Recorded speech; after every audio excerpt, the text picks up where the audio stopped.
Alright, here's my controller reassembled. As you can see, I have my back buttons right here. Just perfect for when I'm playing a game. My middle fingers are right on them, so I can press them pretty easily. And I put the evil controller's doing my analog sticks on.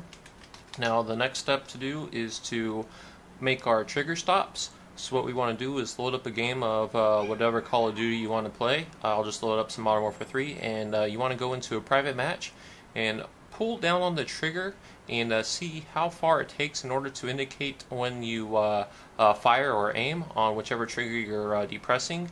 And then at that point you want to take your whiteout pen and just make a little mark to know, like a little mark right here to know like how far you need to press this down before it engages. So I'm going to go ahead and do that, and I'll be right back shortly.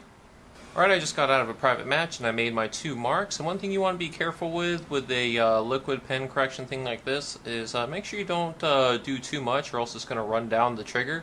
And I was smart enough the second time not to do that. So as you see, here's my second attempt at making a dot. So be very careful with this. You don't want this to go all inside your controller and messing anything up. I was fortunate that nothing did mess up. So I'm good to go, and here are my 2 spots.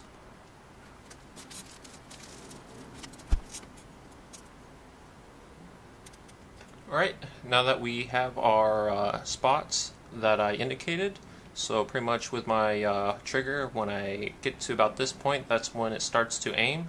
So with the screw of your choice, you want to kind of drill it in there so that the bottom of this screw just gets a little bit above where it indicated. Just make sure you don't mess this part up. It's always best to have a little bit of extra room to play with instead of selling yourself short and messing this process up. So kind of just estimate with the screw that you choose. When you put it in here, you're going to want the bottom of the screw just to be at the point or a little bit higher than where it engaged your aim. And then you want to kind of mark that as location as far as where to drill through. You want to mark that as location as far as where you want your screw to be. And in order to get the drill in here, what I'm going to do is use my soldering iron like before and just kind of melt a little hole alongside the center of the screw to get my starting point, so that when I start drilling I'm not going to mess up and drill into my hand. So just be very careful when you do this. Make sure you're very accurate at this point, and you're just going to poke a hole right to the side to get your starting point. Okay, as you see, I got my little starting point right there. It's probably hard for you to see, but that's my starting point, and I'm going to do the same to the other side.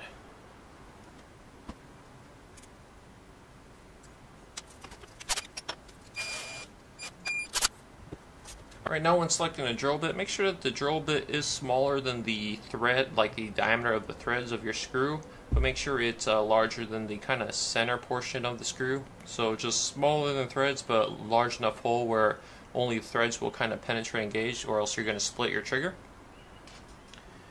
And while holding the trigger, make sure your hand isn't anywhere near the other side of the trigger. Kind of just slowly start at the point where you burned your kind of starting point, and go ahead and drill in, and be very careful. Don't slip up. Make sure to bore out these holes a little bit, just to make sure everything is nice and clean by like kind of moving around a little bit. Alright, and there's our holes for the trigger stops. And what you want to do right now is grab your piece of sandpaper and kind of sand down the edge of these holes to make sure they're nice and flush. And one thing we can do now, since we're done with these little dots, is go ahead and just scratch them off. It's just white out, so they should scratch off real easy.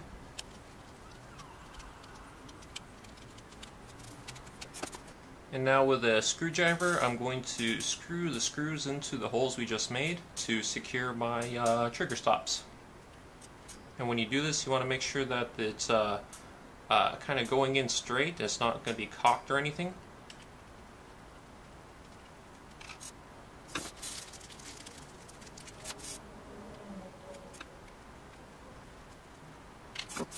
Alright, here we go guys. I got my trigger stops and these have shortened the throw dramatically. This is definitely something you should do when you're trying to build your Scuf controller, especially if you're just going to be using this for a Call of Duty type of game. And as you see, they are very beefy, and make sure you go with the round screws. I don't know if I mentioned this before. You want to go with a round screw instead of a hex screw to make sure that no matter how the screw is positioned in there, it's not going to change the contact point in which it contacts your back of the controller case here, okay? And now the last thing to do with our homemade Scuf controller is add the grip. So let's take this out and see what we have. It warns me to make sure to read the instructions carefully before applying. Alright, now that I've familiarized myself with the instructions, we're going to be going ahead and installing the squid grip.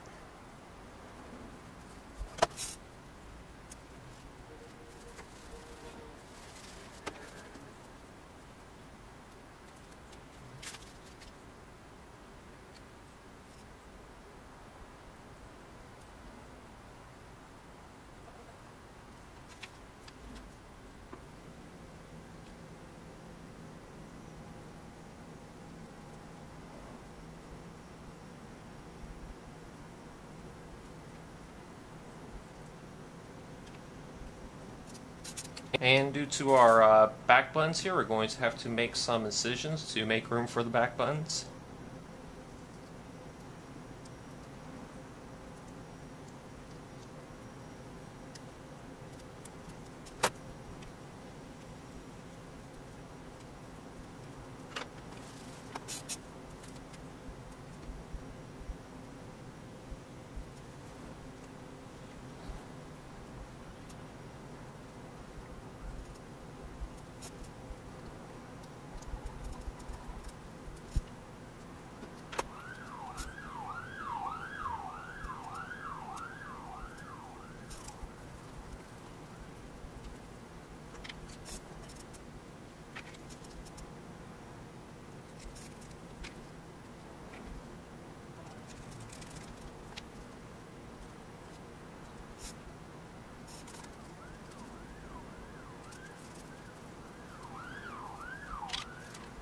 Alright guys, here's my homemade Scuf controller. As you can see, it doesn't look hideous at all, except for maybe the trigger stops if you're really concerned about those, but the buttons I chose look legit. These are more expensive than, let's say, other buttons that you can choose from, but I really like the feel of these, and they're large enough to really secure, like I can really easily identify them with my middle fingers.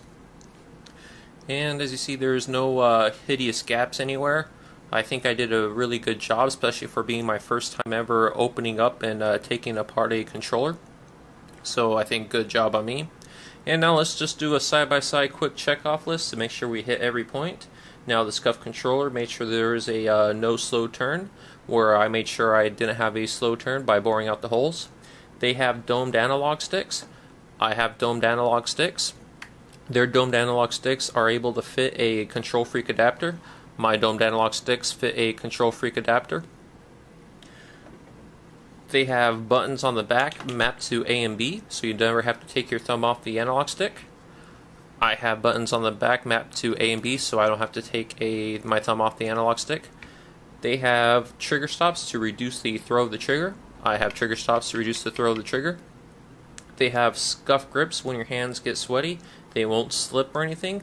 I have squid grip, so when my hands get sweaty, they won't slip or anything. So, all in all, I think I did a very good job as far as mimicking a Scuf controller. And I don't know, like I'm just going to be playing around with this to give you guys a honest review. But I really hope you guys enjoyed my how-to video. It's like I said, it's the first time I ever did this. So if my soldering skills were pretty amateur, well, that's because I am an amateur.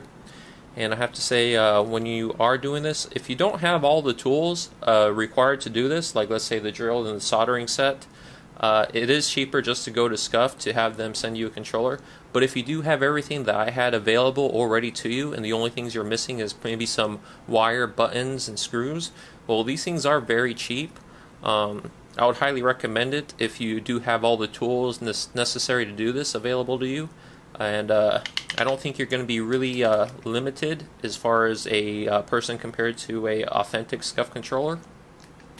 The only thing that you might not like are these buttons on the back, but I enjoy these. I like them. And I did a quick test to make sure that I didn't screw up my trigger stops, and I didn't. They are perfect as far as when they need to stop to make sure I don't over pull the trigger. So if you guys can, I spent a good amount of money doing this and preparing for everything as far as my research and whatnot. And I would really appreciate some likes if you can afford the time, especially if you guys learned something or if this motivated you to make your own Scuf controller. And thank you very much for watching, and have a pleasant day.